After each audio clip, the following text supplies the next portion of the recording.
No sé cómo se hace el mal. No sé, Mister Fanático, a ver si lo consigues tú, pero... Y de repente ves un orbe lumínico gigante que aterriza, cambia de color y de ahí empiezan a salir seres de 3 metros. A un extraterrestre de 3 ojos. Quería saber si era una reptiliana o no. Ay, se me ha metido una esquirla del satélite. Era reconocida como el Área 51 rusa o también conocida como el Roswell ruso. Se llamó... Porque se lo ha chivado la vaca, que claro. si no... Me he dicho, venga, chaval.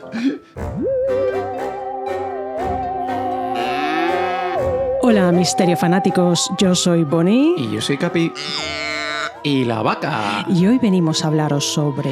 ¡Guau! Un caso espectacular. Vamos a hablaros sobre UFO, temática UFO, pero ojito, desde la perspectiva de los soviéticos, los ancestrales enemigos de los norteamericanos.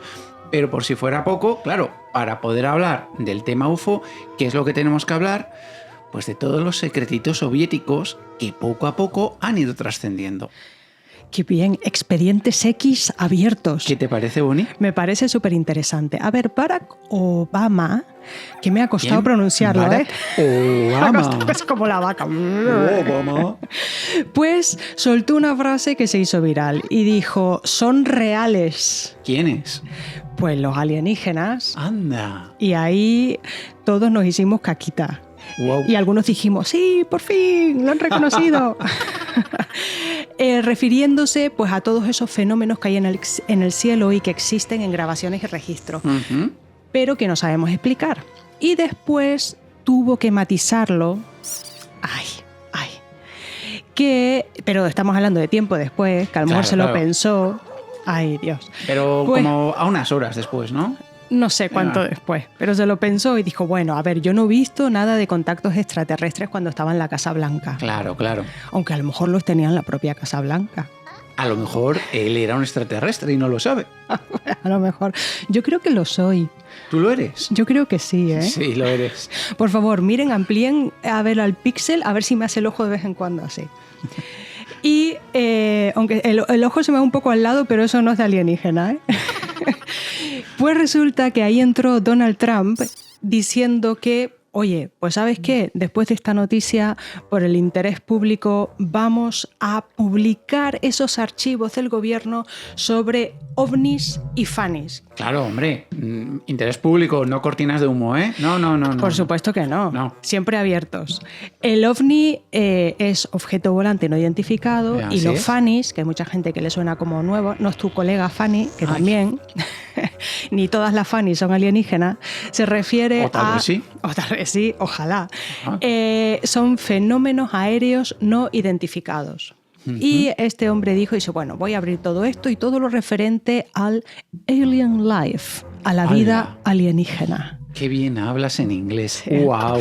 Simplemente hay que hacer como si tuvieras una papa en la boca y más o menos sale. Hoy nos vamos a reír porque vamos a hablar en ruso. Bueno, es verdad, ahora todas las palabras. Por favor, lo vamos a hacer con todo el amor hacia Rusia y por favor, los rusos que no se enfaden con nosotros. Porque sí, somos un poco zotes pronunciando, creo que lo hemos demostrado en varios episodios. Y tenemos que decir que hicimos todo el esfuerzo, pusimos las cosas en el Google Traductor para escuchar cómo se pronunciaba. Imposible, y dijimos, pero eso cómo se pronuncia. Castellanizamos todo. Así que decimos, mira, lo vamos a leer tal y como podemos, ¿vale? Con todo el amor del mundo. Y pues al final, ¿qué pasa? Pues ahí creo que vas a empezar tú a contar la historia. Sí, porque amigos, para poder hablar de qué es el programa espacial ruso, tenemos que contextualizar.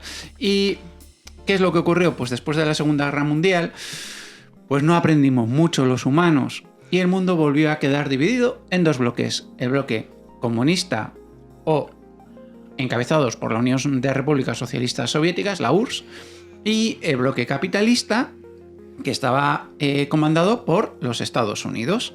Entonces, claro, esto se estima que empezó en 1945 y empezaron pues a engorilarse mutuamente. ¿Qué es lo que ocurre? Que llega un momento en 1949 en el que dice Estados Unidos, espera, que estos soviéticos van en serio y están expandiendo mucho su control por el mundo. Así que vamos a crear la OTAN para contenerlos en Europa y en el mundo. Y los soviéticos dijeron, sí, Pues nosotros en 1956 creamos el Pacto de Varsovia. ¿Para qué? Para hacer un contrapeso a la OTAN. Y así siguió el mundo hasta que de repente en 1955 pues el mundo se les quedó pequeñito. ¿Qué pasó? Pues decidieron decir aquello de pues ahora vamos a por la Luna, el espacio y más allá. Y empezó en plena Guerra Fría aquello que se denominó... Venga, que tú puedes, que tú puedes. Se llamó... Porque se lo ha chivado la vaca, que claro. Si no... De hecho, venga, chaval. Se llamó la Guerra de las Galaxias para alguno o la carrera espacial, que fue una carrerita de fondo que empezó más o menos en 1955 y no terminó hasta 1975.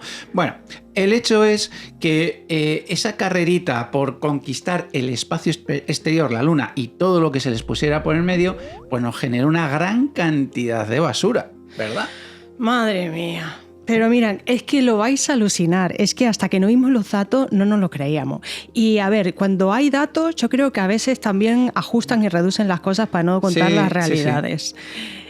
Yo espero que estos datos no aumenten muchísimo más. Miren, la basura espacial no puede ser más enorme. Las redes de vigilancia siguen alrededor de 40.000 objetos en órbita. Vayan poniéndolos en fila, ¿eh? 1, 2, 3, hasta 40.000. Y de ellos solo alrededor de 11.000 son satélites activos. Así que decenas de miles son ya cuerpos de cohete, satélites fuera de servicio y fragmentos. Y todo eso rula por fuera. Todo eso rulando. Vamos a ver, el problema está que no se puede seguir pieza a pieza, porque los modelos de la ESA, vamos a nombrar y vamos a aprender un poquito qué es la ESA. ¿Quién es esa? Esa. Es la European Space Agency. Fíjate, ¿eh? En español, lo que es la Agencia Espacial Europea. Pues entonces la ESA gestiona todos los proyectos de misiones en conjunto, a veces con la Unión Europea, con la NASA u otras agencias, ¿vale? Pues la ESA estima que hay, agárrense los bajos, aquí, alrededor de 1.200.000 millones de fragmentos de entre 1 y 10 centímetros, que decimos, pues eso es chiquitito, ya, pero es que eso puede llegar a inutilizar un satélite. Casi nada. Y después hay alrededor de 140 millones de trocitos de entre 1 milímetro y 1 centímetro. Que eso, oye, cuando el astronauta a lo mejor sale de la nave, a lo mejor se le puede meter un ojo. Hombre, van con escafandra, así que espero que no. Pero también. Igual dañar su traje, tal vez. Ay, se me ha metido una esquirla de un satélite. Y tú dices, si todo eso está ahí arriba flotando, ¿eso puede caer a la Tierra? Pues sí. Menos mal que tú lo has preguntado, porque hay que mirar al cielo. Ahora también miren al suelo y dejen de mirar tanto el móvil. Aprovechamos. Porque... No os vayáis chocando con la gente por la calle, sí. Ni con las farolas ni los árboles. Sí. Y hay que decir que con el tiempo el rozamiento con la atmósfera la va frenando hasta que termina reentrando en nuestra atmósfera y la mayoría de lo que pasa es que se suele quemar. ¿Ah, sí? Pero hay veces que no y las cosas sobreviven. Y bueno, pues como la mayor superficie de la Tierra es agua, pues normalmente cae en el agua y dicen, bueno, pues no pasa nada. Y no cuentan pobres animalitos que hay ahí, que a lo mejor había una ballena pasando y le cayó un satélite encima. Le ha abierto la cabeza. O un pescador, y no se acuerda de eso. O un submarino y se lo han cargado. Pero hay veces que sí que llegan al suelo. Uh-huh. Así que ojito con lo que cae del cielo. Bueno, es que de hecho, no sé si os suena la Estación Espacial Mir. ¿Te suena? A mí me suena de algo. Te suena, ¿verdad? Porque en 1999-2001 se extendió el rumor de que podía caer la Estación Espacial Mir del espacio a la Tierra. Y se rumoreaba que podía caer en alguna zona poblada, como por ejemplo en Italia o en España, en grandes ciudades, y hacer una auténtica fiesta, vamos a decir. Claro, daros cuenta que cuando cayó el telón de acero, la URSS colapsó, pues el programa espacial soviético dejó de existir y el ruso quedó en un segundo plano. Tenían cosas bastante más importantes en las que ocuparse. Y aquello llevó pues, a que estructuras muy importantes como la Mir empiezan a entrar en órbita en la Tierra. Pero bueno, por todo esto, que la ESA decía que se iba a hacer una entrada controlada. Sí, controlada. Es raro lo que comentaban, que hacen como un carril para... Eso es. No entiendo, eso nunca lo he entendido, así que no lo vamos a explicar. Pero como que hacen como una bajada controlada para dirigirlo hacia donde tiene que caer. Pero es que ya estaban aprendiditos de antes, porque ¿sabéis lo que ocurrió? Que la Salyut 7 en 1991 cayó en la Tierra. Ay, mi madre. Ay, mi madre. La gran parte de la Salyut 7, otra estación espacial, cayó en el mar, pero hubo fragmentos que cayeron en Argentina, concretamente en los suburbios de Rosario. Así que encima a los pobres les llueve plomo. Oye, pues estaría bien si hay alguien por ahí que por favor que nos comente qué pasó exactamente en 1991. Sí. Que nos faltan noticias de esa Pues zona. el hecho es que esta carrerita de fondo espacial terminó en 1975, como os decíamos antes, con una misión conjunta entre los norteamericanos y los soviéticos que se llamó Apolo-Soyuz. Se han vuelto amigos. Se han vuelto amigos, pero no demasiado, ¿eh? Pero nos estamos adelantando mucho porque hasta que llegaron ambas naciones a esa parte de nuestra historia, a ser amiguitos, ocurrieron unas cuantas cosas. Como por ejemplo el comienzo de la carrera espacial el 4 de octubre de 1957 con la delantera de los soviéticos gracias al Sputnik 1, que fue el primer satélite artificial. Vamos a ver. Esto del Sputnik, porque ya me empiezo a poner yo un poquito mala leche. Un poquito de mala leche. Un poquito, sí. Me estoy poniendo un poquito Temblar. mala leche. A temblar. Vale, vamos a ver. Este Sputnik, pues se siguen muchos otros, ¿vale? Y da, pues como has dicho, empieza a dar una ventaja a los soviéticos. Aquí empiezan a medirse a ver quién la tiene más grande. ¿Quién tiene el cohete más grande o el satélite más grande? Hombre. Esto es así. Y claro, los soviéticos, pues todo era propaganda, a jalear todos los éxitos, convertir a gente en héroes, y todo eso lo vamos a ir desarrollando porque es una historia muy interesante. Entonces, en el año 1957... Interesante y misteriosa. Y misterioso, y que deja mucho que pensar. Sí. Entonces, concretamente, el 3 de noviembre se lanza el Sputnik 2.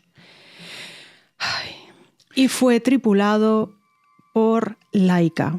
A muchos os sonarán, a muchos os sonará de nuevo, que era una perrita. Sí, Una sí, perrita callejera. una perrita. Un perro, sí, no un humano, un perrito. Y su nombre real era Kudryavka. Bueno, lo has hecho muy bien. Claro, porque yo estaba practicando ruso, ¿eh? Kudryavka. Entiendo que Laika a lo mejor se virara la cabeza cuando llamas Laika y cuando dices Kudryavka no. Porque es difícil. Seguiría husmeando su rollo. Entonces, ¿qué pasó? Pues al final pues no terminó bien por la perrita. A nosotros nos dijeron que no, que la perrita estuvo muy bien durante una semana ahí en el esto. Y corría no, y jugueteaba. Y jugueteaba, era por la feliz y tal. diminuta... Por la diminuta cápsula Soyuz, en la que estaba. sí. Y ¿qué pasó? El 29 de octubre de 2002, estamos hablando que esto fue en el 57, y nos habían dejado esa noticia agridulce de que, bueno, había muerto al final, pero tuvo una semana feliz. Sí, sí. Intentando convencer Se a todo lo el mundo pasó que pipa, no, vamos. que se lo pasó, que le encantaba. Y que le mandaba fotos de la Tierra haciéndose selfie. Con los hombrecillos verdes. Joder. Vale, pues el 29 de octubre de 2002, el Corriere della Sera dio una noticia de estas que acaba con el mito. Y dicen, mira, en el periódico, Dmitry Malasenkov, del Instituto de Problemas Biomédicos de Moscú, declara que la perrita Laika, la tripulante del Sputnik 2, lanzado al espacio el 3 de noviembre de 1957, no sobrevivió una semana como la versión oficial decía. En realidad, el pobre animal murió a las pocas horas del lanzamiento debido al calor que sufrió y al estrés que padeció. Oh, no. Ahí es Que ya nada. antes antes era una tragedia, como lanzan un animalito, el pobrecillo.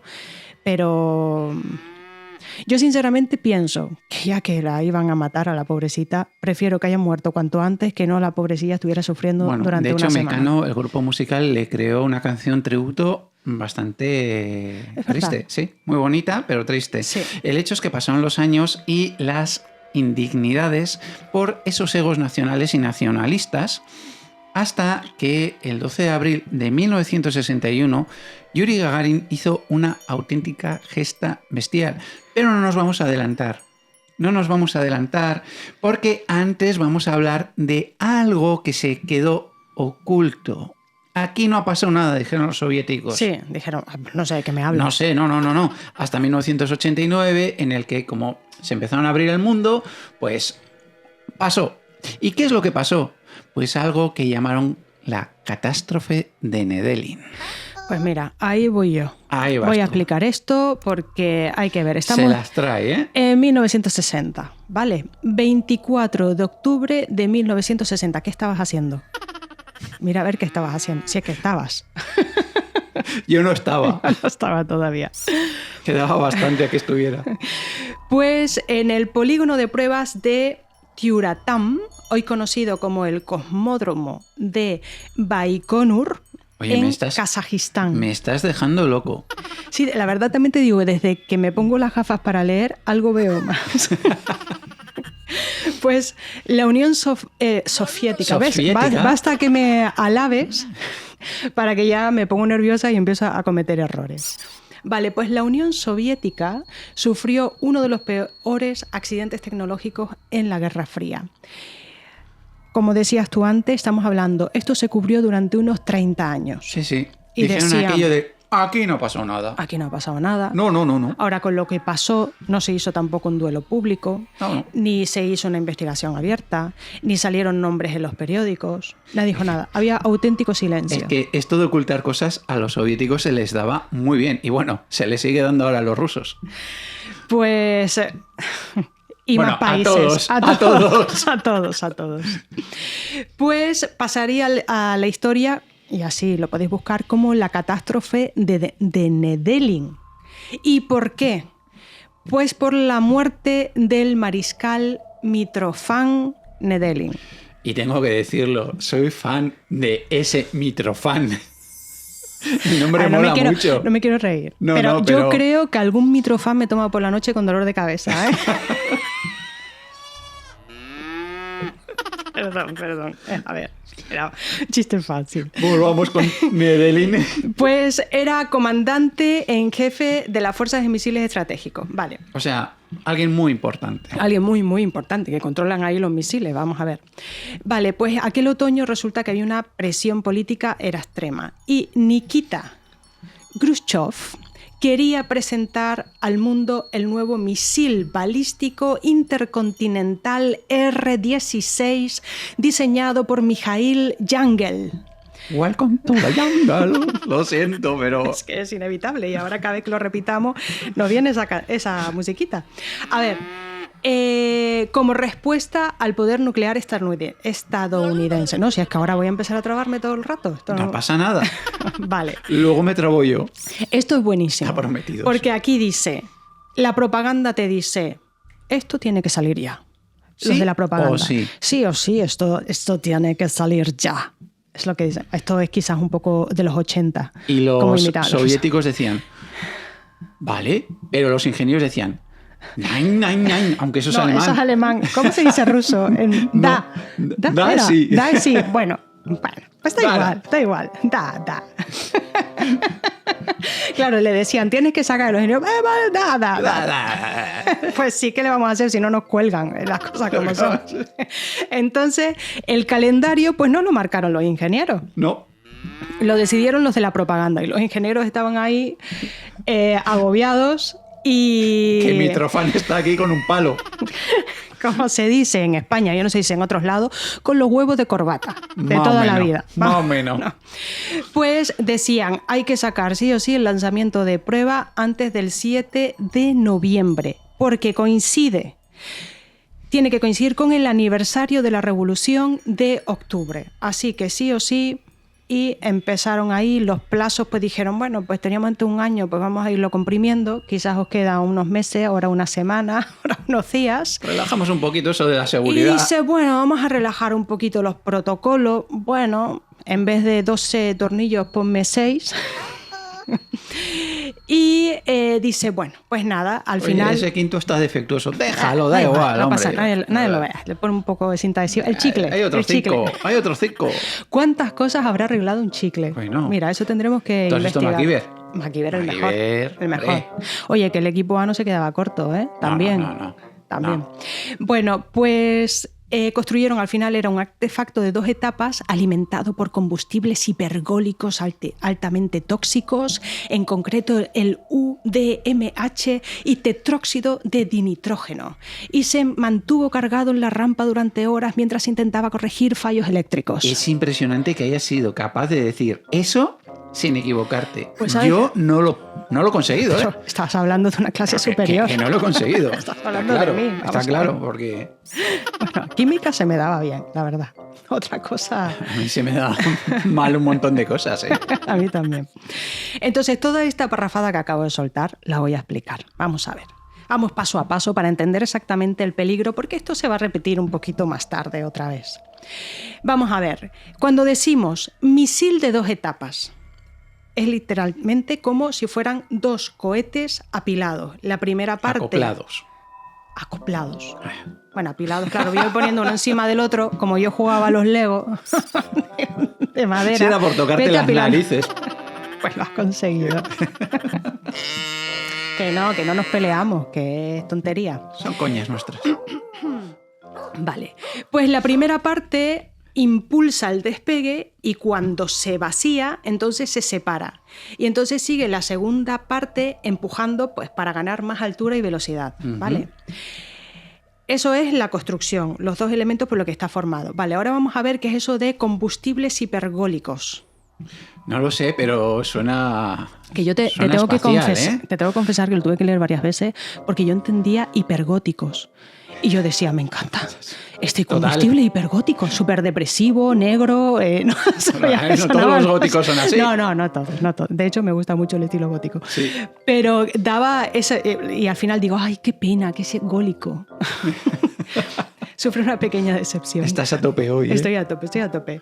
Pues eso significa algo muy peligroso. Yo os voy a decir. Son 2 líquidos que simplemente con tocarse se encienden. No hace falta fuego. El contacto entre los 2, en este caso es el UDMH, que es un tipo de combustible. Esto, por favor, no lo hagan en casa. Esto no se puede hacer en casa, no sé si lo conseguirán, pero si lo consiguen, no lo hagan en casa, ni en casa del vecino, ni en casa de nadie. Esto no lo hagan. Y después el tetróxido de dinitrógeno. O sea, es que... A ver... No lo sé, a lo mejor se consigue en farmacias. Yo no, pero vamos... Mañana mismo voy a ir a pedir tetróxido de dinitrógeno, o sea... Vale. Bueno, lo buscaremos en Amazon, a ver qué... No sé cómo es esto. No sé cómo se hace el mal. No sé, Mr. Fanático, a ver si lo consigues tú, pero... No queremos, de esto no queremos. No. Pues el tetróxido de dinitrógeno resulta que es el oxidante que hace que arda. Entonces, claro, estamos hablando, no solamente es que al tocar se prenden, sino que es súper tóxico, ¿vale? Que si no mueres por la explosión, mueres de inhalación. Vale. Y, claro, ¿qué pasó? Que dejaron estos 2 productos ahí dentro del cohete, juntitos, en la rampa, ahí durante horas, y mientras tanto decía, espérate, que tengo que coger aquí el soldador, porque aquí hay un problemita, y empezaban ahí a arreglar pues todos los fallos eléctricos, todo tal, diciendo, a la mínima que esto vibre o pase algo, nos vamos todos a tomar viento. Cuidadín. Así que al final, pues pasó lo que tenía que creen que pasar. pasó? Vamos a irnos a acercar a ver qué piensan que puede haber pasado. Pues que el R16 ya había mostrado pues algún que otro problemilla en los sistemas de control. Y aún así, Nedelin ordenó continuar. Es más, como la gente se le estaba sublevando, no sé por qué, decidió coger una silla con un par de narices, un palo y sentarse. Lo del palo me lo he inventado, ¿eh? Pero sí que es cierto que se sentó en una silla junto al cohete para supervisar personalmente que la gente trabajara. Además, Entonces, tendrían que ir a toda prisa. te ponte en la situación de los técnicos que estaban ahí. Sudando. Y tienes al jefe de los jefes de los misiles soviéticos diciéndote, más deprisa. déjate de tonterías. El hecho es que, él estaba ahí supervisando todo y pues a su alrededor estaban todos trabajando como locos. ¿Y qué es lo que ocurrió? Pues claro, ocurrió lo que tenía que ocurrir. A las 18:45 hora local aproximada. 7 menos cuarto de la tarde. Más o menos, sí. Aproximado. Aproximado. Cuando aún se realizaban las pruebas de la segunda etapa, pues se produjo una activación prematura en el motor de esa etapa. Y ahí se lió, porque la llamarada de dinitrógeno, o sea, fue directamente al combustible. Perforó donde estaba el combustible y pasó lo que tenía que pasar. Hubo una gran explosión. Muchos murieron en el instante. Esos fueron los que tuvieron suerte, ¿vale? Porque fue una bola de fuego expansiva bestial. Oh, no. Otros, pues quedaron atrapados y sufrieron bastante más entre las alambradas, hierros incandescentes, vehículos que habían salido volando. Madre mía, mi vida. Pero es que encima las ropas estaban impregnadas de ese combustible que estaban quemándose pues encima de las personas que las llevaban puestas. Y por si fuera poco, los que no sucumbieron por la explosión, los proyectiles de metal que habían salido y el fuego, pues sucumbieron pues por haber inhalado esas cositas que estabas diciendo tú. Claro, que es totalmente tóxico. Destrozaron los pulmones y las vías respiratorias. Entonces, ¿qué pasó? Ellos dicen, a ver, tranquilidad porque ha sido terrible, pero han muerto entre 70 y a lo mejor más de 100. Mártires del pueblo.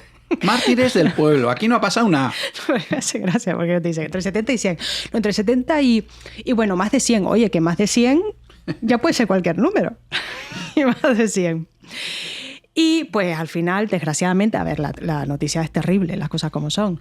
La estamos viendo con la distancia, intentando, al final, la magnitud de la estupidez y todo lo que generó. Sí, por las prisas, ¿no? Pues sí. Y por ver quién tenía el misilito más grande. Exacto, el día de la revolución. Cuanto antes. Entonces, sí, falleció Mitrofan Nedelin, fallecieron los ingenieros de alto nivel, oficiales, numerosos técnicos. ¿Y qué pasó con Jungle? Welcome to the jungle. Pues Jungle en todo esto dice, bueno, yo para no provocar un accidente me voy a coger un cigarrillo, me lo voy a fumar fuera. Que todo lo que hay aquí es explosivo. Explosivo, yo sí eso me lo fumo fuera. Y mientras el hombre estaba ahí, se encendió el cigarrillo, echa la primera calada y ¡bumba! Hace ¡bumba! No he sido yo. No he sido yo. Pero es que, además, seamos ironía, sinceros. ¿no? Sí, es que es irónico. Algo que te puede matar te salva la vida. Algo que te puede, no, algo que te mata, porque no hay nada peor que el tabaco. Le ha salvado la vida en este momento. Entonces, nada, el hombre se da la vuelta. Es que es curioso, porque mucha gente empezó a fumar en su momento para escaquearse del trabajo, curro. Cosa que sigue pasando. Sí, vamos a echar un cigarrito. Sí. Y, sin embargo, si dices, mira, me voy a echar una chocolatina fuera, la gente dice, no, tú tienes que trabajar. Hombre. Pero un tabaquito sí. Un cigarrito. El mono es el mono. Bueno, no. Vale, pues el hombre nada, se gira y ¿qué es lo que ve? Vale, la plataforma totalmente carbonizada, restos humanos, fragmentos de misil, después los servicios médicos trabajando pues como podían entre vapores tóxicos y todos esos escombros humeantes, ahí todo el mundo inhalando eso. Los heridos con quemaduras químicas graves, que puede ser, eso es horrible, y todo intentaron evacuarlo en secreto, recuerden esto, ¿eh? Y nada, y que todas las comunicaciones y todo, o sea, todo tenía que quedar bajo el control militar. Así que fue es. Secretismo puro y duro. Total y absoluto. Aquí no ha pasado nada. Esa era la consigna. La respuesta oficial fue el encubrimiento. Se informó a la opinión pública de que, por desgracia, el mariscal Mitrofan Nedelin pues había muerto en un accidente aéreo. No hubo reconocimiento del desastre ni listas públicas de víctimas, ni siquiera una explicación técnica de qué es lo que ocurrió. Las familias recibieron pues explicaciones o notificaciones lacónicas de: puede que tu pariente esté por aquí o por allá. Oh, no. Qué mal, ¿eh? Sí. Y el suceso se clasificó al más alto nivel. Durante casi 30 años esta catástrofe no existió. No fue hasta 1989 cuando pues, Rusia se empezó a abrir al mundo, el Estado soviético ya estaba en las últimas y dijeron, bueno, sí, eso del R-16, pues sí, oye, ¿qué pasó? Y que se llevó unos cuantos por delante, entre 70 y 100, quizás alguno más. Pero bueno, oye, para aquel entonces el R-16 ya había pasado a la historia de los misiles soviéticos y aquí no había pasado nada. ¿Qué es lo que ocurre?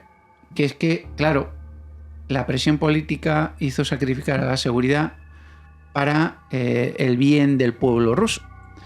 El desastre de Nedelin no fue un episodio marginal.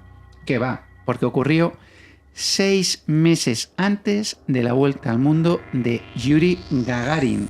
O sea, casi nada.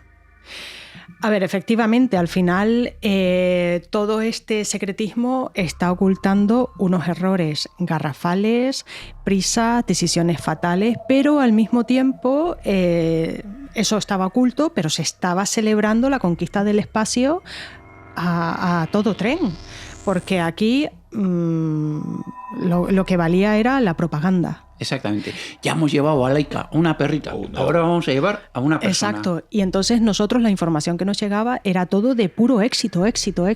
Ningún fracaso. Nosotros celebramos cuando suscribís, así que suscribiros ya de paso. Oye, pues mira, ya que estamos. Sí.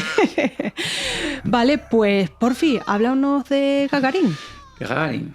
Pues te hablo de Gagarin. Háblame. Porque el 12 de abril de 1961, amigo mío, a las 6:07 UTC, tiempo universal coordinado, gracias porque no lo sabía.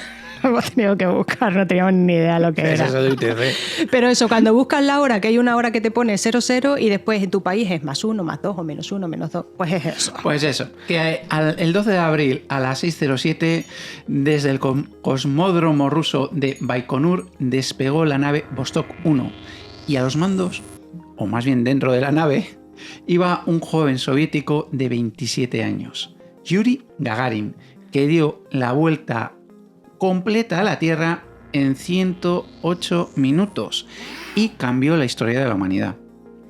Pero para entender lo que ocurrió realmente aquel día, hay que entender primero quién era este hombre. ¿Quién era? Pues yo te lo voy a comentar. Acláranoslo. A ver, Gagarin, la verdad es que esta historia está muy chula, ¿eh? A mí me gusta. Gagarin nace el 9 de marzo de 1934 y así todos aprendemos un poquito que es muy interesante. Y nació en Klusino. Bien. Todos sabemos dónde está eso. Vale. Que es una aldea rural al oeste de Moscú.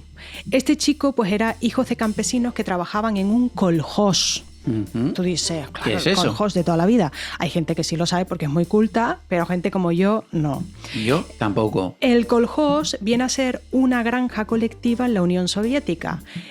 Tiene tierras y medios de producción trabajados en común por los campesinos, está organizado como cooperativa y con cuotas entregas obligatorias al Estado, ¿no? Como siempre. O sea que si va mal el tiempo, mal. Te fastidia, pero seguro que pagar habrá que pagar. Eso.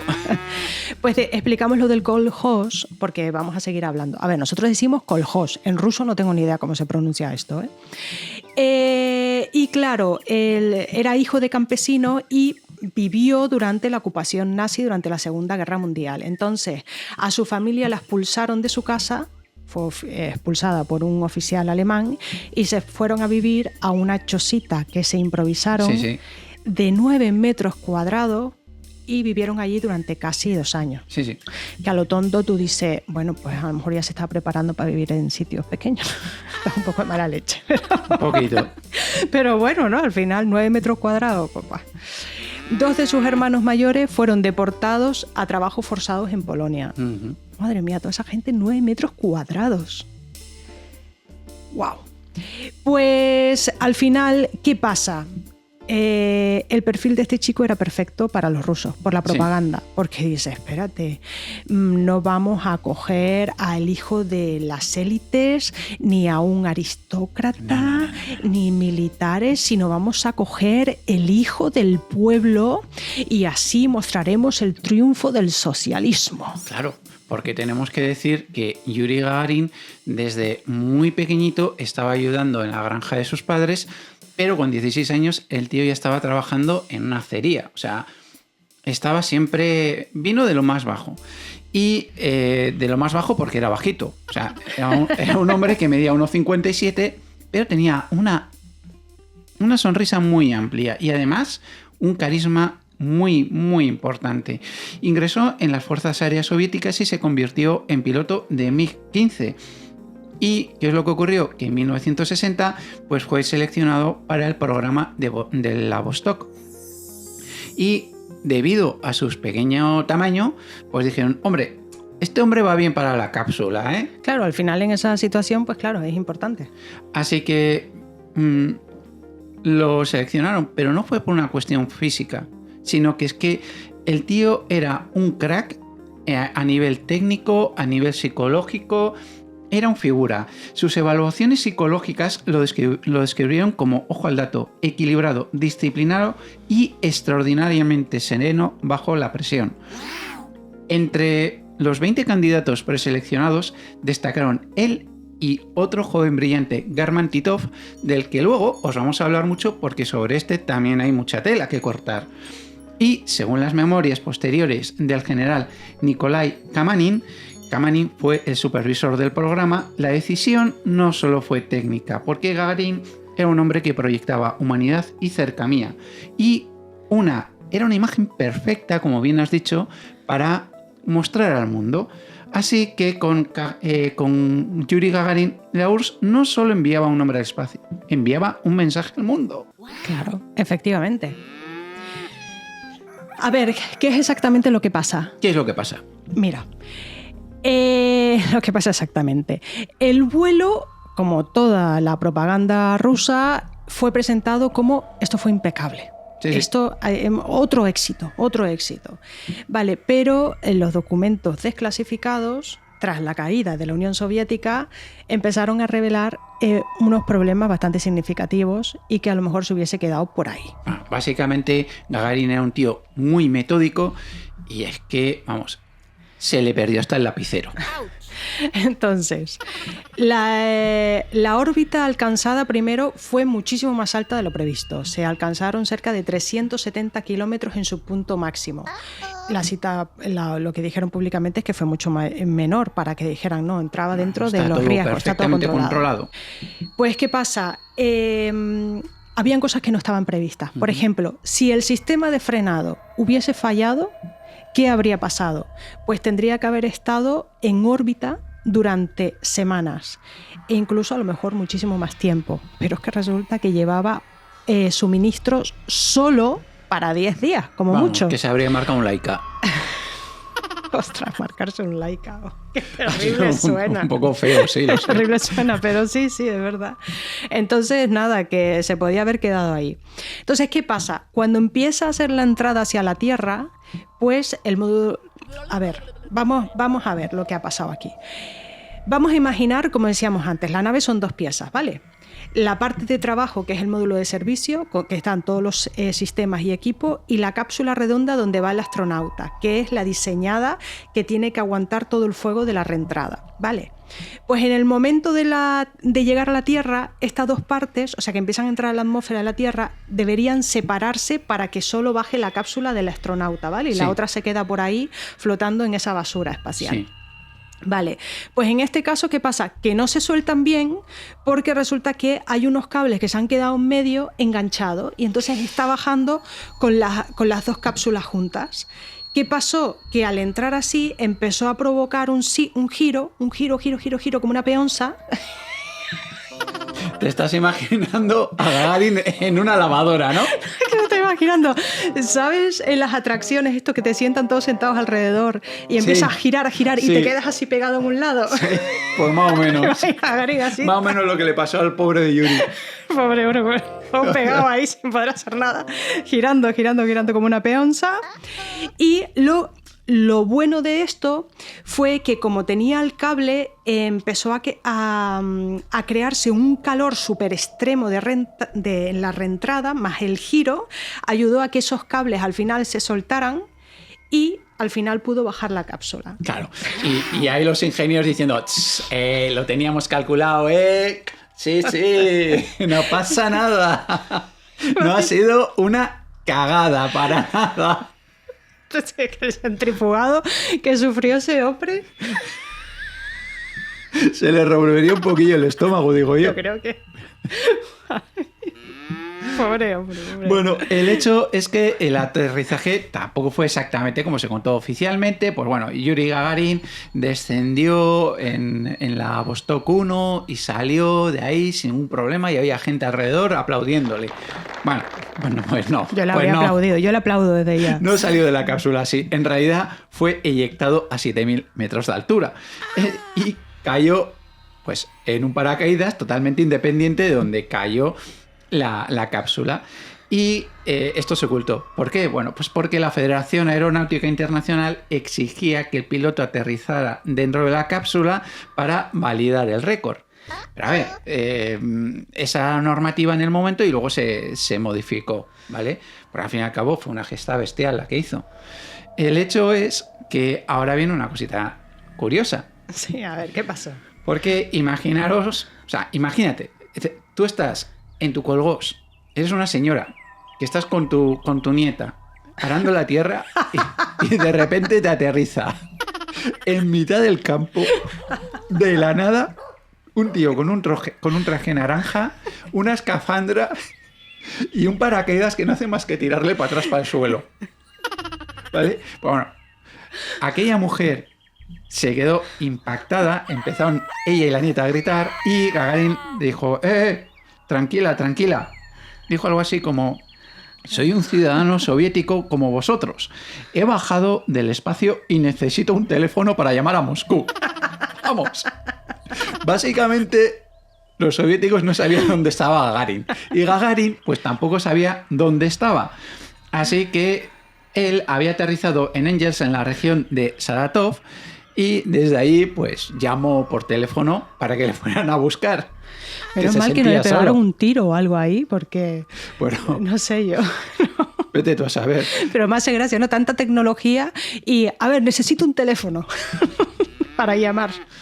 Bueno, pues el hecho es que el 13 de enero del año 2000, el Corriere della Sera, pues, publicó que la Unión Soviética había utilizado previamente cadáveres para preparar primero la misión de Gagarin en el espacio y también para probar la cápsula de aterrizaje. ¿Qué es lo que ocurría? Pues que también publicó el diario Trup que las prácticas en 1961, las cápsulas soviéticas pues caían a una velocidad muy, muy elevada.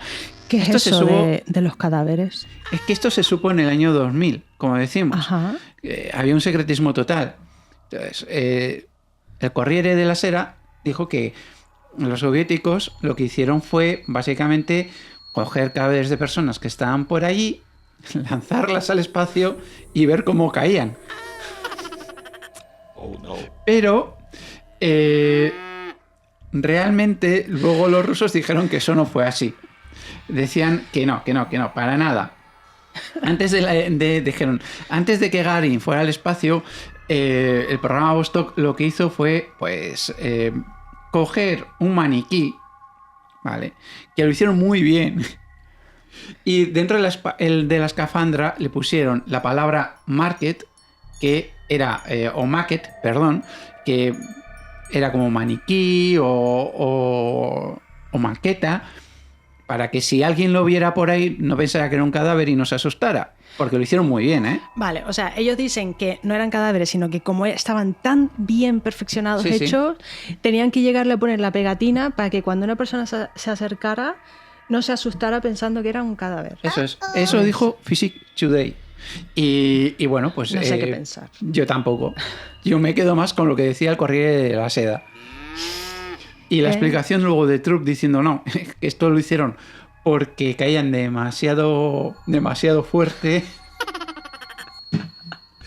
Me cuadra más aquello de, no, mira, vamos a mandar un maniquí que le vamos a llamar Iván Ivanovich, que fue el nombre que le pusieron a ese maniquí, lo mandamos al espacio y con un cartelito que ponga maqueta para que no se asuste nadie.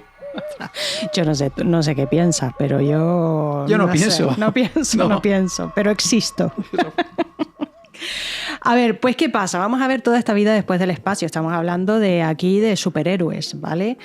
Gagarin no solamente es el cosmonauta, sino que se convierte en el icono planetario. Estamos hablando de una persona que ha viajado al espacio. Entonces empezó a viajar ahora en la Tierra por más de 30 países, recibido por jefes de Estado, las multitudes, claro, todo el mundo loco, todo el mundo quería ver a este héroe. Y encima el tío se sabía ganar el cariño de la gente. Al final eso es lo que hace, ¿no? De estar acostumbrado a tratar a gente desde de toda la vida, desde niño, campesino, gente normal. Sí, decían que era un tío muy accesible, era muy carismático, muy amable. Pues mira, viajó a Reino Unido, a Cuba, bueno, por todo el mundo, ¿vale? Y ahora voy a contar unas pequeñas anécdotas que son curiositas, que me parecen interesantes. No hay maldad. Casi nada. No, miren, resulta que llega a Londres en 1961 y lo sientan a desayunar con la reina Isabel II. Yo ya en eso me quedaría un poco guau, ¿eh? O sea, Isabel II. ¿Y el hombre qué se le ocurre hacer? ¿Qué hace? Pues estaba sentado al lado, ¿eh? Sí. Mete la mano por debajo de la mesa y va y le toca la pierna. Claro, pero a ver, pero es lógico, él quería saber si era una reptiliana o no. Ya sabes que la teoría es que Isabel II de Inglaterra era una reptiliana. Me imagino a Isabel II como por fin alguien me toca. ¿O qué hace este chiquitín? Ay, Dios. Bueno, pues la cosa realmente, o sea, al final él realmente quería saber si era real, porque hay que tener en cuenta que él viene de un mundo donde la realeza era casi un cuento. A ver si era un holograma o no. Y estaba sentado de repente al lado de una figura que para él existía dentro de lo que es la historia, súper alejado de él, y el cine. Era como algo ficticio y quería asegurarse de que estaba allí al lado. También le podía haber tocado la mano, digo yo. Sí. No sé hasta dónde quiso llegar. Pero, a ver, realmente la anécdota no se cuenta como algo agresivo ni nada, sino se cuenta como un momento pues casi infantil, ¿no? Al final, aunque este mito estaba viajando por todo el mundo y tal, al final era un ser humano y reaccionaba pues como tal. A veces se ponía nervioso, a veces se sorprendía y a veces metía la pata o la mano. Otra de las cosas que hizo bien y se ganó al pueblo fue que tuvo un viaje en Reino Unido. En concreto fue a Manchester, fue en julio de 1961. Llega al aeropuerto de Ringway Airport y allí pues se encuentra muchísima gente esperando bajo la lluvia. Entonces iba a tener distintas paradas, pero llovía. Y llovía. Qué raro, ¿eh? ¿Sí? Pero qué raro que llueva en Reino Unido. Sí. Muy raro. Y el hombre pues tenía un coche que era descapotable, que lo habían puesto para que todo el mundo lo viese, pero claro, le dijeron, no, se puede techar porque si no te vas a empapar con la que está cayendo. Y Gagarin dijo, no, la gente ha salido ahí a verme. Y está bajo la lluvia por mí. Están bajo la lluvia por mí, así que yo, si ellos están así, pues yo también. Y el hombre se metió en el coche y bueno, llegó a todas las paradas empapado, pero eso la gente lo apreció muchísimo como un gesto de al final de empatía, ¿no? Con la gente. Sí. Pues sí, una persona muy humana. En privado, diversos testimonios de colegas y memorias publicadas en 1991 sugieren que el peso mediático, la presión y el acceso constante a recepciones oficiales y al alcohol pudieron haber afectado a su equilibrio personal. Bueno, se le fue un poquito la mano, dicen en algunos momentos, pero tampoco se puede decir que tuviera un alcoholismo severo. Al fin y al cabo, era un tío joven y estaba disfrutando de la popularidad. Sí existen informes de que hubo un accidente, vamos a decir, doméstico en 1961 que sufrió al caer de un balcón y le dejó una pequeña cicatriz en la cara. ¿Pero y cómo, ocurrió... ¿Cómo que cae de un balcón? Sí. Ocurrió porque, bueno, se estaba escapando de su esposa. ¿Lo contamos? Por favor. Sí, ¿verdad? Un poco de Todo cotilleo es bienvenido. Bueno, pues resulta que, según relatos biográficos, Yuri Gagarin estaba de vacaciones y su esposa Valentina parece ser que le habría sorprendido, digamos, en una situación comprometida con una enfermera.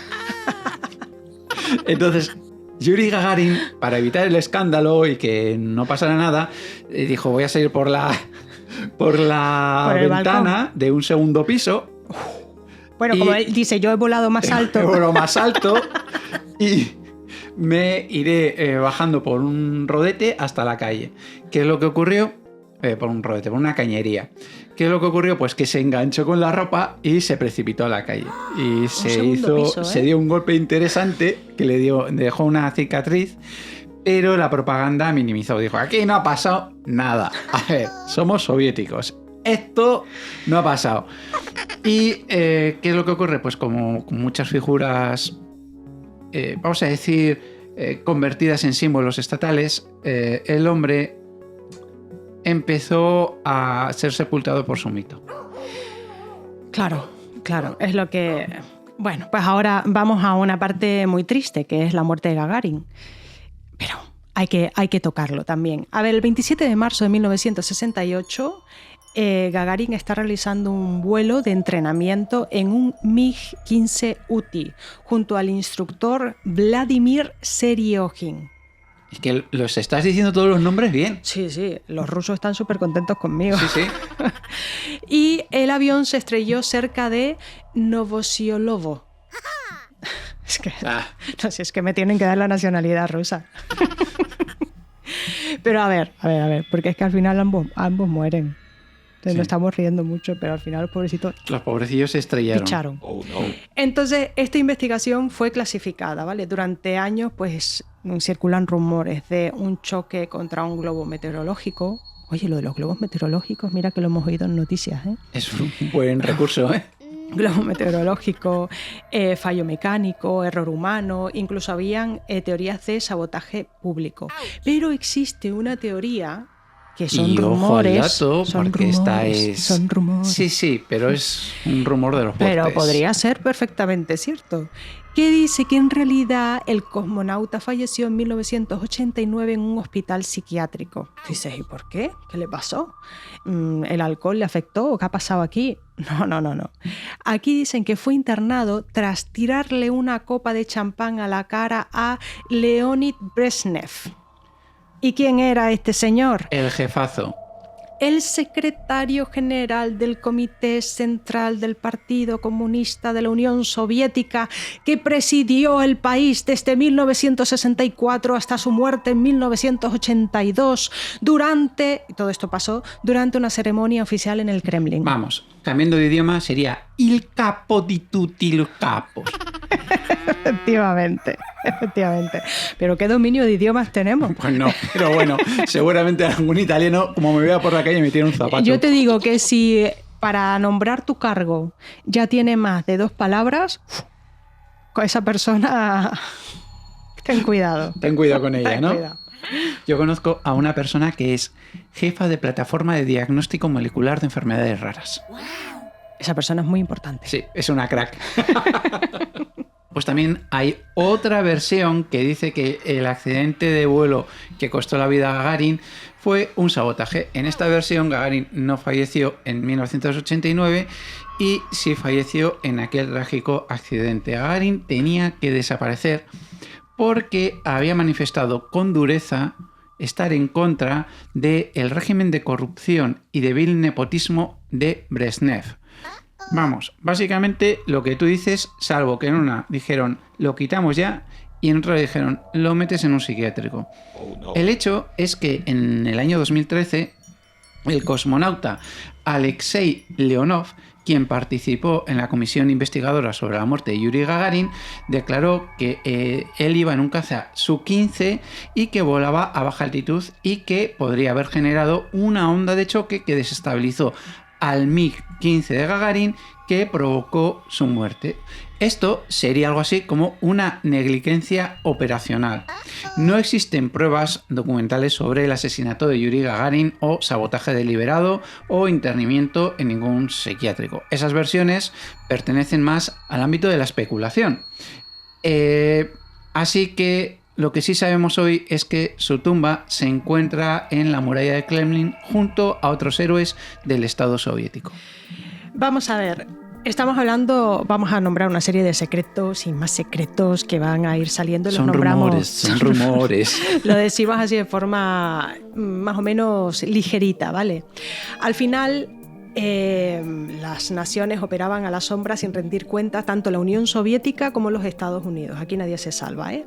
Y muchas cosas trascendieron y fue gracias al espionaje. Eso es. Bravo el espionaje.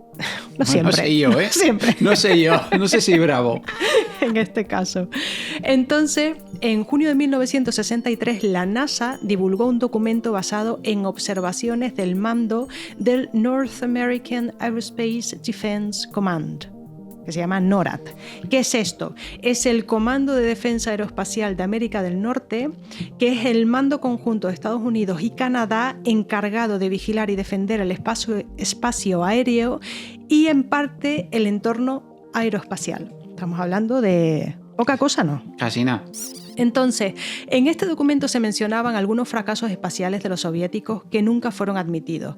Y es que los norteamericanos les debía escocer un poquito y que sus antagonistas les llevasen la delantera en su particular duelo. Entonces, el 25 de octubre de 1962, una nave lanzada a la órbita explota y se rompe en 24 fragmentos metálicos que empiezan a orbitar la Tierra.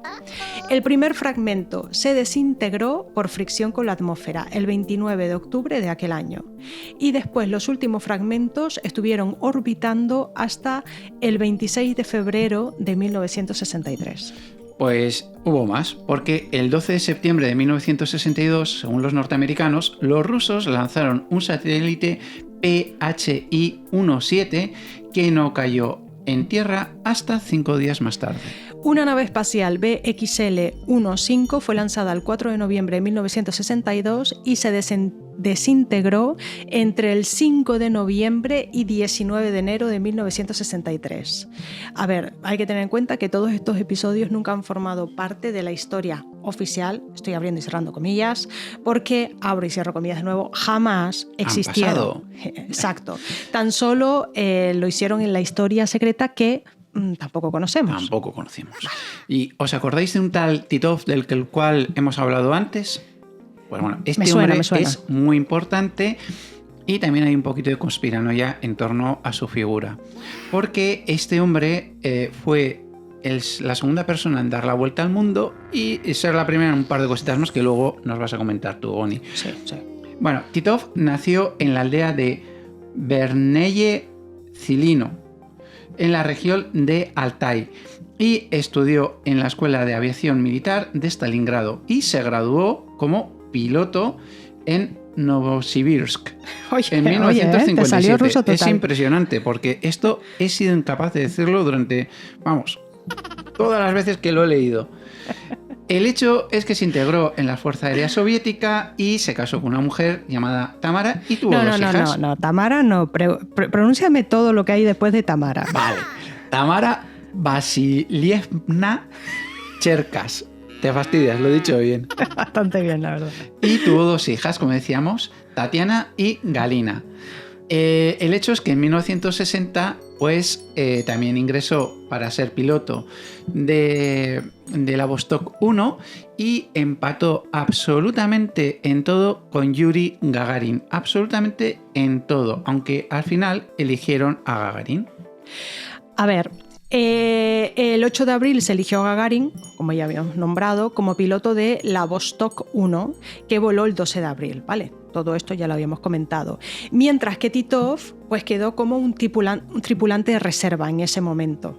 Entonces, efectivamente, se había hecho la elección, por lo que le decimos, porque los rusos preferían mostrar a un campesino como el hijo del pueblo, de lo más bajo, que iba a ser lo más alto. Eso es. Y sin embargo, Titov pues había sido hijo de maestros. Eso es. Y en el mundo soviético, los maestros eran un cargo muy importante y muy reputados. Entonces, como ejemplo de superación, veían mejor coger a Gagarin en ese momento. ¿De acuerdo? ¿Qué pasa? Al final, pues como decíamos, oye, no quieren que Gagarin muera ahora en ninguna prueba, vamos a dejarlo ahí intocable porque tiene que seguir siendo el héroe, pues vamos ahora a Titov y que vuele. Vuela, Titov. Adelante. Entonces vuela el 6 de agosto de 1961 en la Vostok 2 y se convierte en la persona más joven en llegar al espacio, la segunda en orbitar nuestro planeta y además la primera persona en dormir y permanecer más de 24 horas en el espacio. Y es más, se le autorizó a controlar la nave, porque al parecer cuando estaba Yuri Gagarin fue viajando en piloto automático. El vuelo transcurre pues sin demasiado sobresalto, a excepción de que otra vez pasa exactamente lo que pasó antes. Ay. Pues que cuando va a bajar, pues pasa exactamente lo mismo, el cable no se suelta, eso empieza a girar, hasta que al final se suelta y bajó. Y los ingenieros volvieron a decir aquello de, no, estaba previsto, aquí no ha pasado nada. Ahora, ahí te digo que justificamos que se maree, que seguro que el anterior también, pero él sufrió, cuando estaba arriba, sufrió el mareo espacial. Anda. Cosa que después al pobrecillo le echaron encima, fíjate que está mareado y pues tal. No es tan así, se ha mareado. Sí, se ha mareado. Pues después en el giro, si no te mareas, vamos. Pero cuando él estaba ahí arriba y tal. Entonces, hoy en día se considera normal que te puedas marear cuando estás en el espacio. Pero en aquella época no se sabía. Entonces tuvo el dudoso honor, o más raro... Titov, de haber sido el primer ser humano en sufrir mareo espacial y el primer ser humano en vomitar. Toma. La primera espacio. Vomitona espacial. La vomitona espacial, que está fechada, por si alguien os pregunta este dato, ¿cuándo crees que fue la primera vomitada espacial? ¿En un concurso de la tele? El 6 de agosto de 1961. Casi nada. Así que al final realmente no es debilidad. Y os voy a explicar por qué.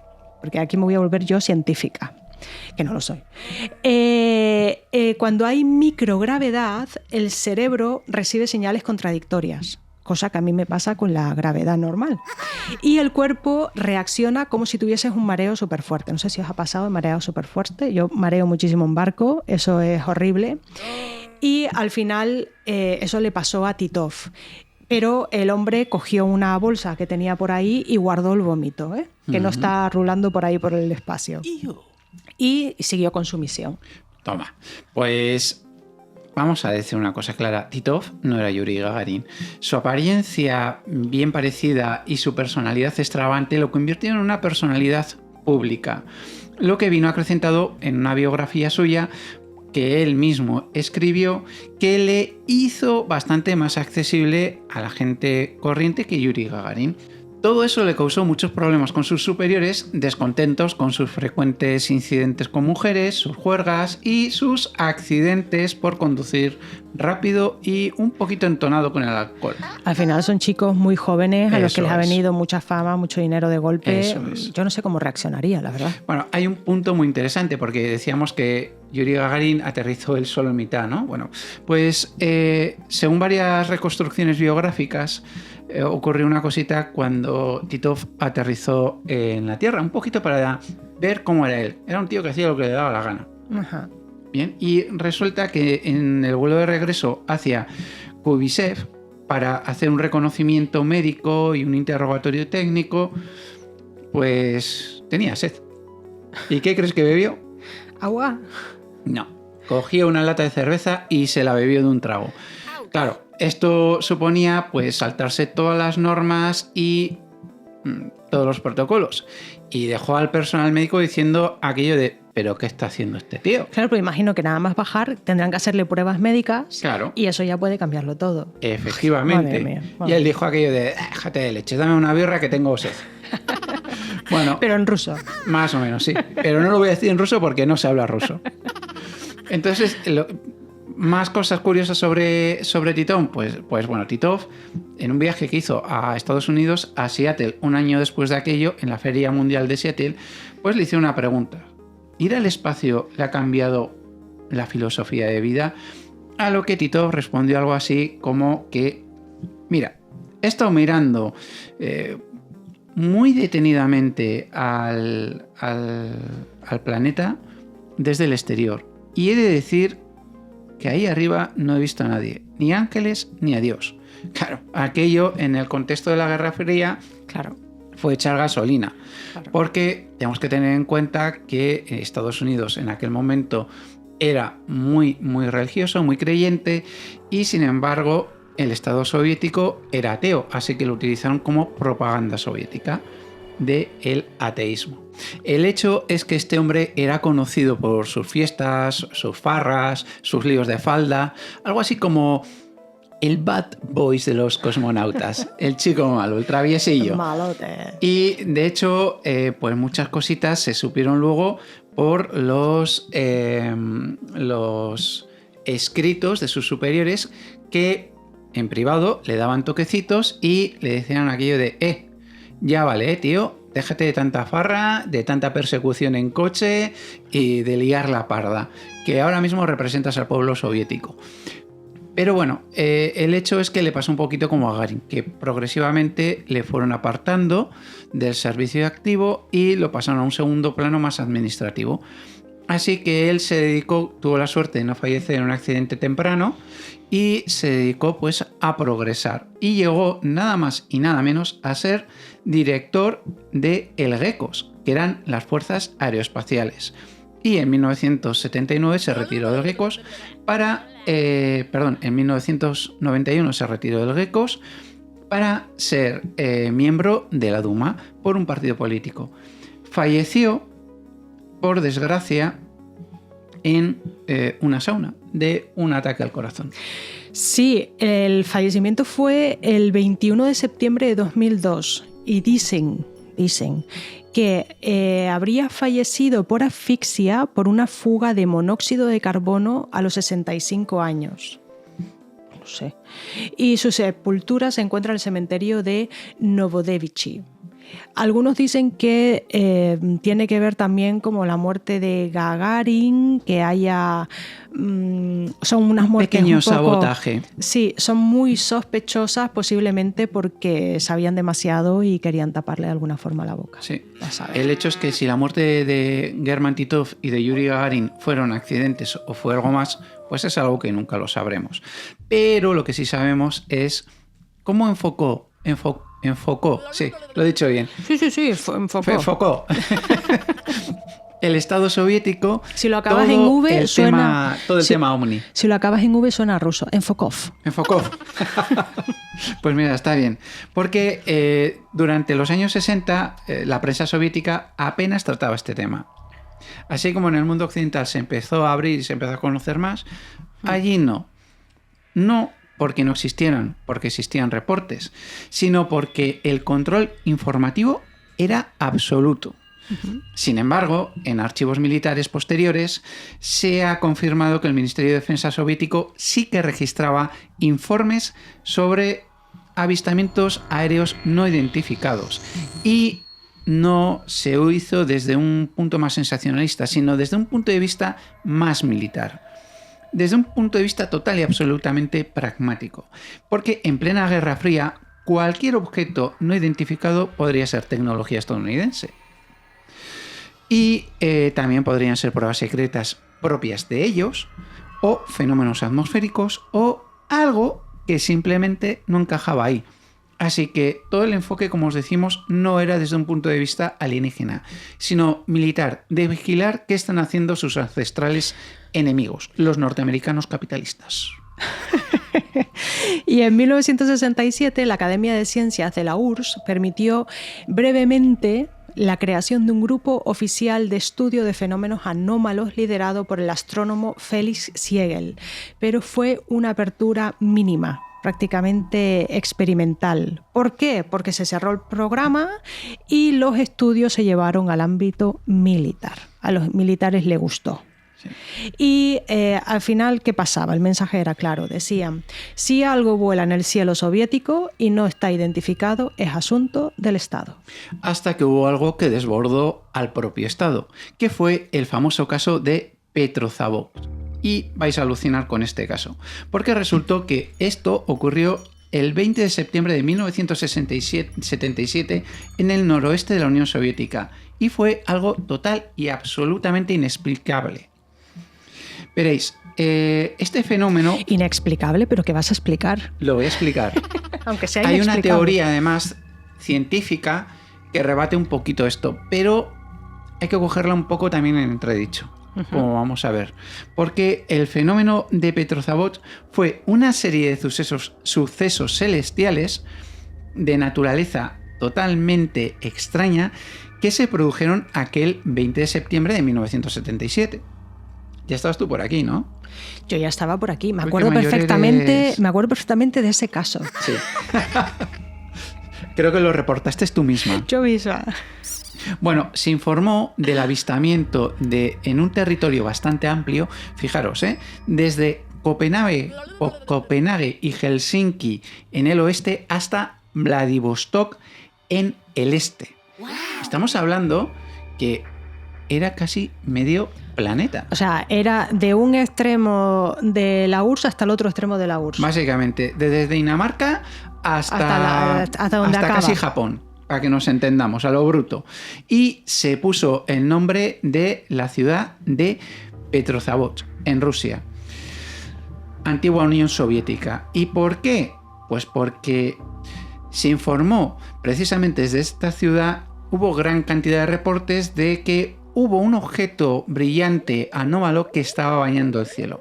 Veréis, en la ciudad de Petrozavodsk, la capital de la entonces República Socialista Soviética de Karelia, cientos de ciudadanos de toda clase y condición observaron un objeto luminoso que describieron como una medusa brillante, suspendida en mitad del firmamento. A mí eso me quiere sonar, ¿eh? Sí, ¿verdad? Pero me suena a Stranger Things total. Total. Pues el fenómeno fue visible durante 10 a 15 minutos aproximadamente. Y los testigos afirmaron, aquí viene lo bueno, que el objeto emitía haces de luz descendentes. ¡Wow! Como si fueran tentáculos que parecían rociar la ciudad. Es más, algunos aseguraron que estos rayos de luz dejaron marcas en ventanas y en superficies, aunque y que dejaron, pues eso, esas pequeñas perforaciones, aunque estos daños no fueron reportados, al menos por la élite soviética. El hecho es que este fenómeno, corrió con rapidez y ya no se podía ocultar más, que ocurrían cosas extrañas también en los cielos de la Unión Soviética. Y lo extraordinario no fue solo el avistamiento, sino que fue la reacción oficial de la famosa agencia estatal TASS, que publicó una nota informativa describiendo el fenómeno como un objeto luminoso no identificado. En el contexto soviético, donde la prensa era un instrumento del Estado, esta admisión resultaba total y absolutamente extraordinaria. No era habitual reconocer públicamente algo inexplicable. La investigación posterior apuntó, y aquí viene un pequeño detalle, a que el fenómeno coincidía temporalmente con el lanzamiento de un satélite, concretamente el Cosmos 955, desde el cosmódromo de Pleset. El efecto óptico de los gases del cohete iluminados por el sol naciente podrían explicar este efecto de medusa y esos haces luminiscos. A ver, vamos a ver, aquí hay un par de cosas. Sí que se podría explicar de alguna forma todos esos haces luminosos y formas, que ahora voy a decir, pero lo que no se puede explicar es que esa cosa, esos rayos llegaran a dañar objetos. Y que fuera visto por medio planeta. Estamos hablando por medio planeta. A ver, ese efecto sol, a ver, si el cohete asciende muy alto, esa pluma de gases se va expandiendo por la atmósfera, ¿vale? Si el lanzamiento está ocurriendo de madrugada o al atardecer, que el sol ya está mucho más bajo, y si tú estás en la parte de oscuridad ya, esos haces, esa pluma de gases puede quedar todavía iluminada por el sol. Entonces tú puedes ver desde la oscuridad, ves que está brillando como si fuese una nube tipo medusa. Y hay que tener en cuenta ahora a todo esto la suma de las nubes, porque las nubes no son todas iguales.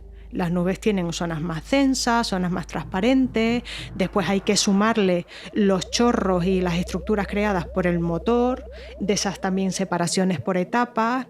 Entonces todo esto iluminado por el sol y viéndolo desde abajo, sí que pudieran hacer la sensación de pues bandas luminosas, sombras o ese efecto como dedos o tentáculos que parece todo a la serie de Stranger Things. Totalmente. Tú dices, bueno, de alguna forma hasta se podría entender de forma física por qué puede aparecer eso en el cielo. Vale, me lo puedo creer.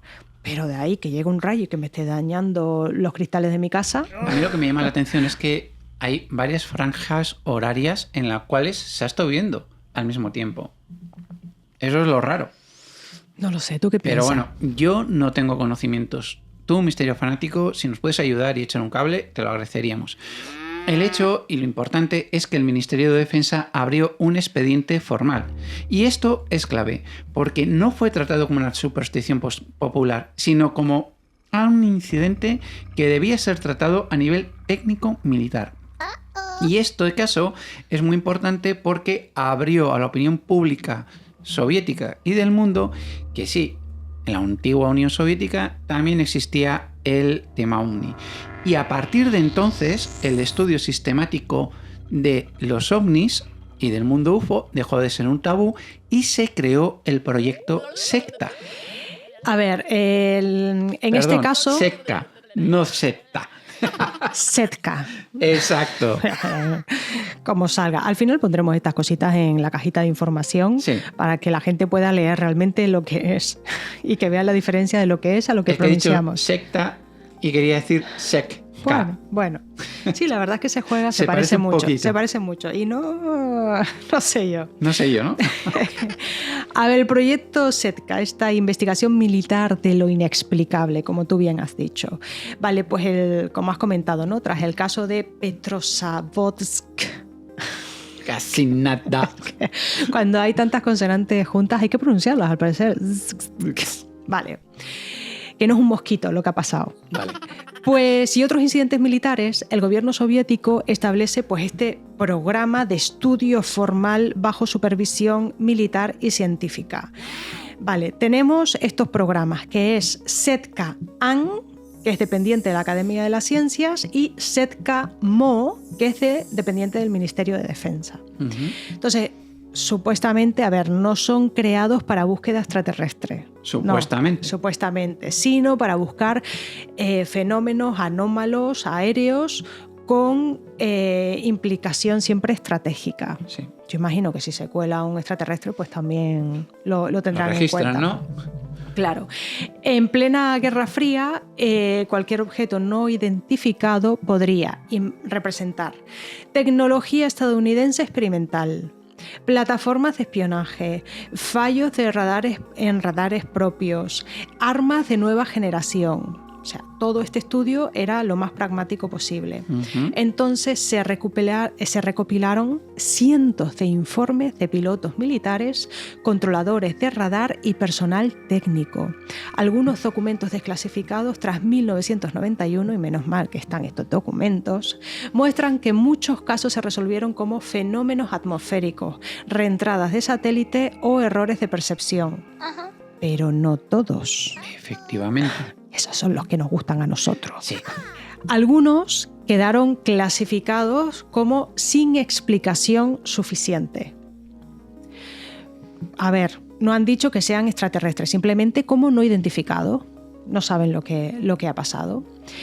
Y el Estado soviético no afirmaba tampoco el contacto alienígena, pero sí admitía que habían fenómenos que no comprendían completamente.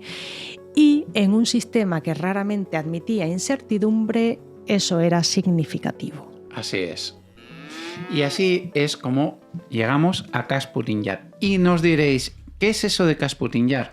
Pues fijaros una cosa, Kasputin Yar era reconocida como el Área 51 rusa o también conocida como el Roswell ruso. Casi nada. Qué interesante. Sí, pues resulta que Kasputin Yar se compara en la opinión pública como el Roswell ruso y es decir, el lugar donde supuestamente la URSS habría encontrado, investigado o capturado naves extraterrestres. Esto me gusta mucho. Efectivamente. También se alimenta la especulación de un complejo subterráneo bajo la tierra de esta base. Si queréis que os hablemos más a fondo sobre esto, dejárnoslo en comentarios, pero primero suscribíos. Sí. Es más, hubo un documental de UFO Files que hablaba de Russian Roswell, que presentaba a Kasputin Yar como el Área 51 soviético y que llega a afirmar que allí se habrían trasladado el material de, ojo al dato, no menos de 8 incidentes de choque ovnis. Esto es súper interesante. Es que me encanta la idea de un Roswell ruso. Sí. Pues Kasputin Yar está en el Oblast de Astrakhan y se encuentran aquí unas instalaciones que básicamente fueron de leyenda. Fue fundado en 1946 como campo de pruebas para misiles. Y claro, se inauguró, adivinar con qué, con los misiles V2. ¿Y qué eran estos misiles V2? Pues aquellos que usaban los alemanes en la Segunda Guerra Mundial. Ajá. Se llevaron unos cuantos científicos alemanes, los soviéticos, para allí y a partir de ahí desarrollaron pues todo lo que fueron los misiles propios soviéticos, hasta el R-16. Ya tienen que tener unas extensiones de tierra brutales para poder hacer todo eso bien en secreto. Es que fue total y absolutamente, el secretismo fue absoluto. El acceso era severamente restringido y los vuelos experimentales pues generaron efectos luminosos inusuales en el cielo nocturno. Bueno, no se supo nada de estas instalaciones hasta los años 90, por supuesto. Así que todo esto pues alimentó la fantasía ovni en esa parte del planeta. Pero si queréis que lo investiguemos más a fondo, nos lo decís y nos ponemos a ellos. Así que avanzamos un poquito más en el tiempo, concretamente 29 años, para conocer el caso de Vorónezh. Sí, es que me encanta este caso, por favor, me encanta. Y seguro que a ti también te gusta muchísimo. Mira, el incidente de Vorónezh, estamos en 1989, poco antes del colapso soviético. Se produce otro episodio llamativo en esta ciudad, que se llama así, Vorónezh. Vale. Ay, ojo, porque es brutal. Varios niños afirman haber visto una nave aterrizar en un parque y seres humanoides descender de ella.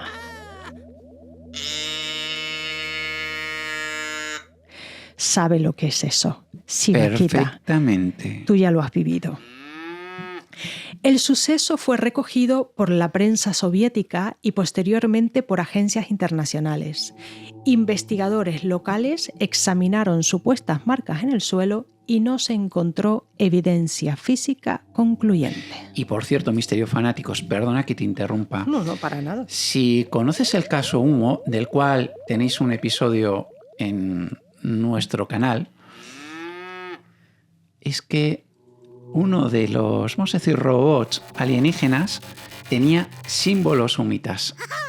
Es que esto es genial. Completo. Me encanta, o sea, es fantástico.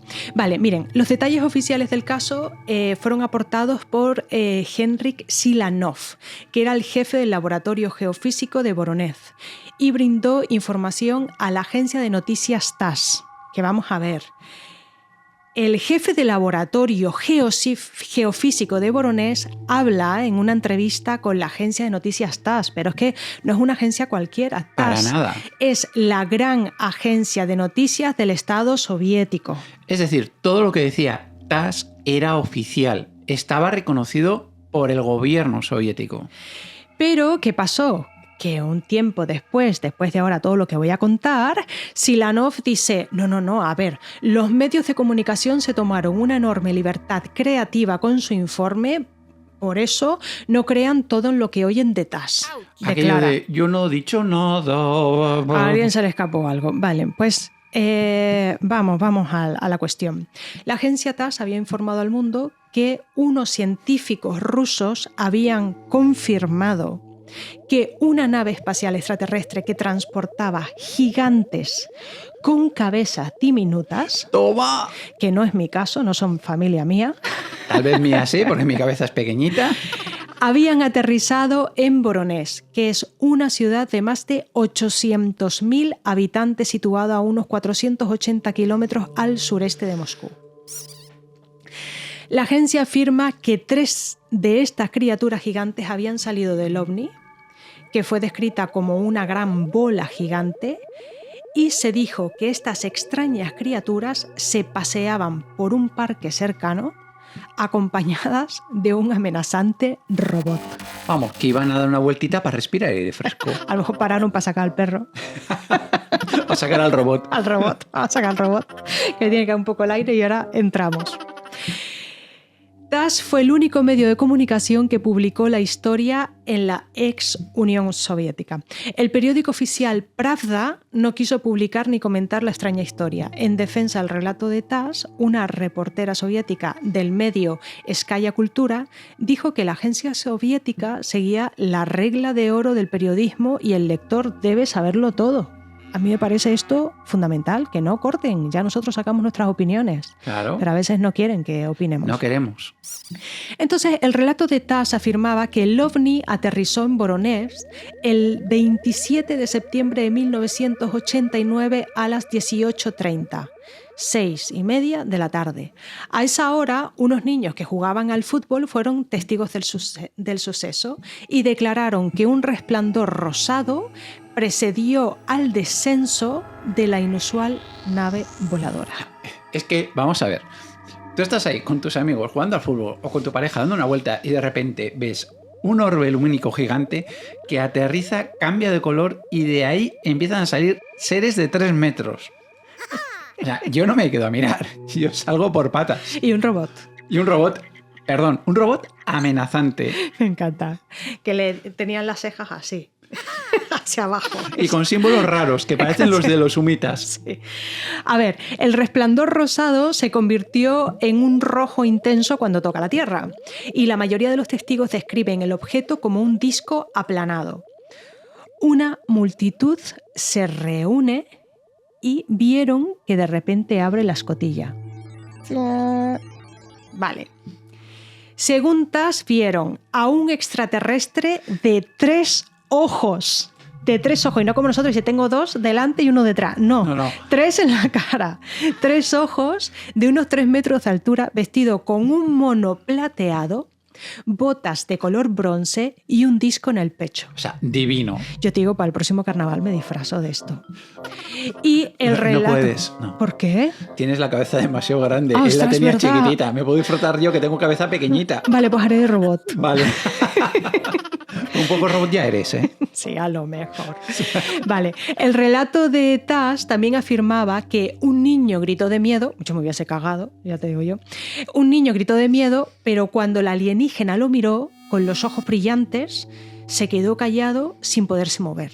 De alguna forma lo dejó ahí inmóvil. Los espectadores gritaron y el ovni y las criaturas desaparecieron. Según el informe, unos 5 minutos después volvieron a aparecer. Yo imagino que dijeron, bueno, a ver, hemos dejado a este chico ahí parado. Dijeron aquello de agotas y aparezco a tu lado. Son las cosas que me vienen a la cabeza. ¡Qué bueno estás! Vale, pues resulta que vuelven a aparecer. Imagino que dijeron, hemos dejado un chiquillo congelado ahí. No me pidas más, ese es mi nivel mental. Lo sé, no te pido, no te exijo. Pues el alienígena tenía un objeto similar a una pistola, un tubo que era como de unos 30 centímetros de largo, ¿vale? Que apunta a un chico de 16 años haciéndolo desaparecer. Tenemos a uno congelado y a otro Desapareció. que ha desaparecido.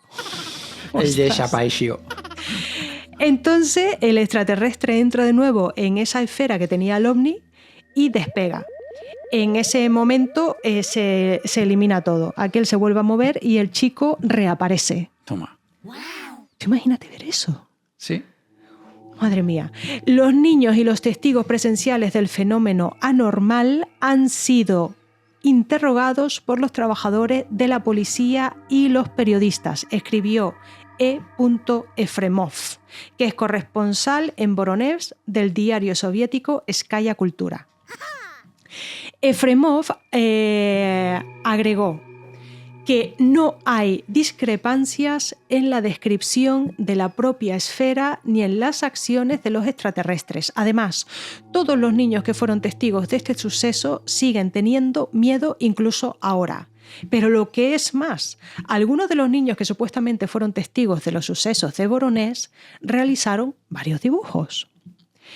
Los residentes de Voronezh, entrevistados meses después, afirmaron que habían observado este ovni y a sus tripulantes no solo durante el incidente mencionado, sino también muchas veces el 21, 23 y 29 de septiembre y el 2 de octubre entre las 6 y las 9 de la tarde. Hay que decir que todos esos dibujos coincidían. Qué tela, ¿eh? En algunos de estos supuestos avistamientos se trataba de una criatura diferente que variaba tanto su tamaño como su color. Es que hay que tener en cuenta que aparecieron 21, 23, 29 de septiembre y 2 de octubre. Vamos, aparte de estas, que están 4 de más. vacaciones por allí. No sé. Le cogieron cariño. Y entre las 6 y las 9 dicen, bueno, me he hecho la merienda en el parque y ya nos si eso damos vuelvo para una cenar. vuelta para hacer la digestión. Y aparecieron muchas veces. Entonces Sí. hubo pequeñas diferencias. Pues dicen que el tamaño pues era un poquito más pequeño, o la cara era un color verde grisáceo, y otros llevaban un abrigo azul que parecía como si llevases un impermeable suelto. Habían algunas pequeñas diferencias entre las distintas apariciones. Sí. Pero todo el mundo vio eso. Arthur C. Clarke, autor de 2001 Odisea en el espacio, escribió: cualquier tecnología lo bastante avanzada es indistinguible de la magia. Y ese es el vértigo. Si no existen los alienígenas, hablamos de tecnología humana oculta a plena vista. Pero ¿y si existen los alienígenas? Significa que no estamos solos. Dos finales distintos y ambos aterradores. Suscríbete al canal, dale al like, a la campanita de notificaciones, comparte con tus amigos y familiares. ¿Por qué? Porque es muy importante para nosotros. Misterio Fanáticos, cuéntanos qué temas te gustaría oír o te gustaría que desarrolláramos. Y recuerda, nos vemos en el siguiente episodio o en tus pesadillas. Lo que ocurra primero. ¡Adiós! Adiós.